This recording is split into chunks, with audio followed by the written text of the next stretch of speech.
Една од темелните вредности на Уставот е поделбата на државната власт на извршна, законодавна и судска.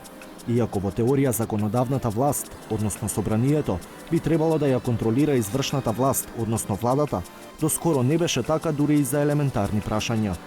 По 30 години демократија, собранието лани првпат доби независен буџет и собраниска служба. Законските измени што го овозможија тоа беа иницијатива на председателот Талат Џафери и генералната секретарка Цветанка Иванова, идеја која добила поддршка од тогашниот премиер Зоран Заев. Му дадов конкретен пример на таа зависност наша. И чашата вода што ја пиеме беше одлука на владата, тоест на заеднички служби на владата, кога ќе донесе и кога нема да донесе. Односно, собранието зависело од процедурата на постапување на општи заеднички служби од владата. И на тој пример, како прост пример, укажав на тоа дека службата, имајќи предвид дека принципот на ангажманот на службата овде е различен од другата државна служба во други институции, имајќи предвид по принципот на постојано заседание на собранието, нема работно време на кое што може да се повика службеникот во собрание да каже 4:30 попладне си одам дома, оти заврши работното време. Иницијативата на Џафери и Иванова почнала во 2018 година и за да се реализира, биле формирани работни групи со представници од владата, собранието, Министерствата за финансии и за информатичко општество, како и координаторите на пратеничките групи. Имаше можност да некој влијае на собранието, односно владата, а уставната поставеност во државата е различна, а да собранието е тоа кое што ја контролира владата. На тој начин бевме поставени во една нееднаква положба, кога одредени гарнитури, да речеме, од владата одлучуваа околу буџетот на собранието. Долго време се разговараше како да се излезе од таа ситуација, фактички да ја дадеме правилната улога на собранието, меѓутоа во тој период, значи претходниот период, немаше, не знам како да се изразам, мислење или не се даваше шанса да се издвои собранието од извршната власт, фактички на некој начин да биде извршната власт ставена како капа над функционирањето на собранието. Биле потребни директни средби, мноштво студиски посети и работилници. Дел од тие активности биле помогнати од Националниот демократски институт и Швајцарската амбасада во Скопје, како Институтот за демократија Societas Civilis и Центарот за управување со промени, кои веќе трета година ја спроведуваат 10-годишната програма за парламентарна поддршка. Citizens elect the parliament to be legislatures and to hold the government accountable. They also elect the parliament. But in addition to that, they elect the state audit office. They elect the Macedonian radio television, the Committee on Prevention of Anti-Corruption. And so these are all mechanisms and tools that the state has to hold the government accountable. And this is what we're trying to do, to make democracy deliver and work. Генералната секретарка на собранието Цветанка Иванова вели дека од оваа временска дистанца можеби се уште не се гледа важноста на независноста на собраниската служба и буџет, но смета дека се важен исчекор за унапредување на позицијата на законодавниот дом.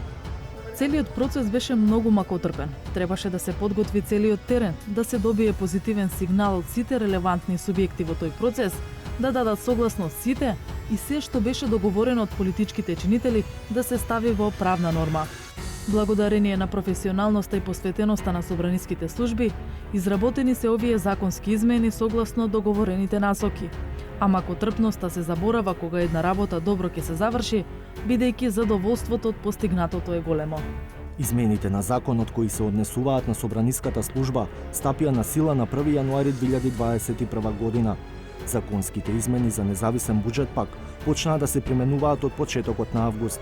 Со нив, касата на собранието ја крои буџетски совет. Паралелно се формираше и совет на собраниската служба.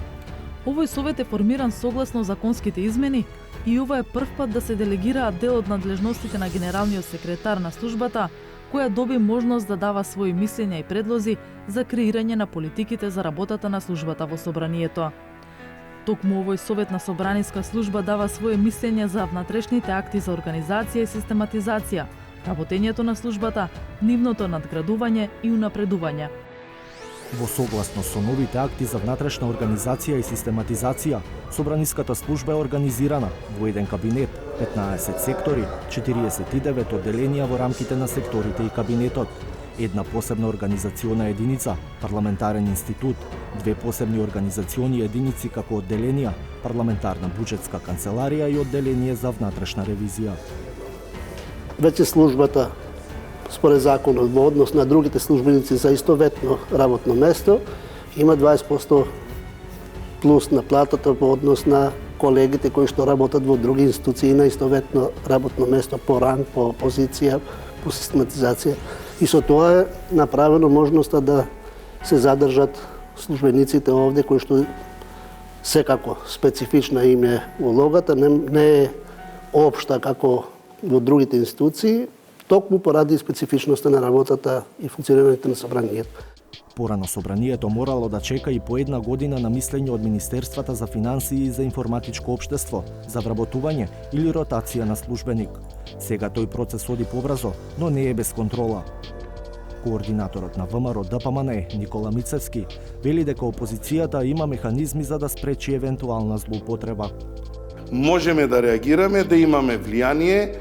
Оставено е малку повеќе и на свеста на владеачкото мнозинство да навистина се унапредуваат оние службеници кои што заслужуваат и кои што максимумот го даваат во работата на ова собрание, а ние како опозиција во моментот сме тие тука за да вршиме одредена контрола и регулација на сите оние негативни активности кои би се случувале доколку би дошло до такво нешто. Стратешкиот план на собранието за периодот 2022-2026 година дефинира 6 стратешки цели: ефикасна служба, парламентарна демократија, потоа функционален, отворен, дигитален и безбеден парламент.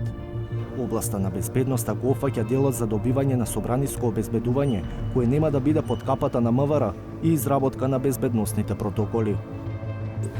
Замислете сега, собранието има потреба